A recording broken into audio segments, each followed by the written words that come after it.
Hotel থেকে room, room থেকে hotel, এই কি জীবন? জীবনটা যেন কেমন হয়ে গেছে।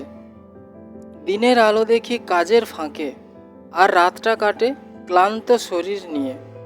16 ঘন্টা ডিউটি করে যখন রাতে ফিরি, শরীরটা বিছানায় পড়ে যায়, মনটা কিন্তু পড়ে থাকে অনেক দূরে কোথাও, সেই আমার বাবুর কাছে, আমার সোনাইয়ের কাছে। যখন ঘুম ভাঙে ভোর 4টায়, অ্যালার্ম বাজতেই মনে হয়, বড় মাগো, আর কতদিন এভাবে চলবে? কবে আসবে সেই সকাল যেখানে তাড়া নেই, চাপ নেই, শুধু একটু শান্তি আছে।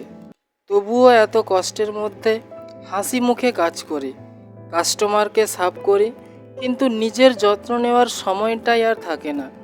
পরিবারকেও আমি সময় দিতে পারি না। এই কষ্টটাই আমার বুকে জমা বেঁধে থাকে।